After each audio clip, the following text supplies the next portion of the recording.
अभिमन्यु अर्जुन और सुभद्रा के पुत्र महाभारत के युद्ध के सबसे बहादुर और दुखद पात्रों में से एक हैं।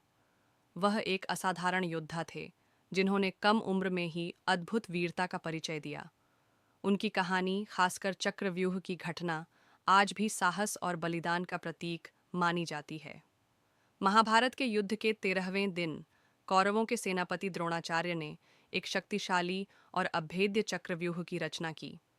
यह एक ऐसा सैन्य घेरा था जिसे भेदना लगभग असंभव था। कौरवों का उद्देश्य था कि पांडवों को युद्ध में हराने के लिए उनके सबसे बड़े योद्धाओं में से एक अर्जुन को युद्ध के मैदान से दूर रखा जाए। जब चक्रव्यूह की चुनौती सामने आई तो केवल अर्जुन ही इसे भेदने में सक्षम थे, लेकिन उन्हें युद्ध के एक अन्य मोर्चे पर उलझा दिया गया था। पांडवों के सामने एक बड़ी समस्या खड़ी हो गई थी। जब कोई रास्ता नहीं सूझ रहा था, तब अभिमन्यु ने इस चुनौती को स्वीकार किया।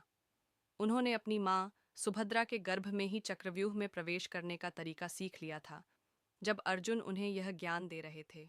हालांकि वह इस व्यूह से बाहर निकलने का तरीका नहीं सुन पाए थे, क्योंकि सुभद्रा उस समय सो गई थीं। अभिमन्यु ने बिना किसी डर के चक्रव्यूह के 7 द्वारों में से 6 द्वार सफलतापूर्वक पार कर लिए। उन्होंने अकेले ही कौरवों के बड़े बड़े योद्धाओं जैसे कि दुर्योधन, दुशासन, कर्ण और शल्य को कड़ी टक्कर दी।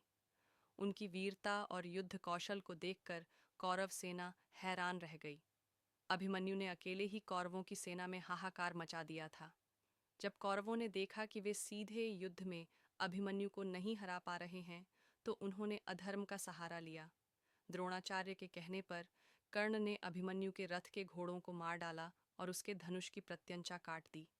निहत्थे होने के बावजूद अभिमन्यु ने अपने रथ के पहिए को ढाल बनाकर लड़ाई जारी रखी, लेकिन कौरवों के कई महारथियों ने एक साथ मिलकर उन पर हमला कर दिया। अंत में दुःशासन के पुत्र ने अभिमन्यु के सिर पर प्रहार किया और उनकी मृत्यु हो गई।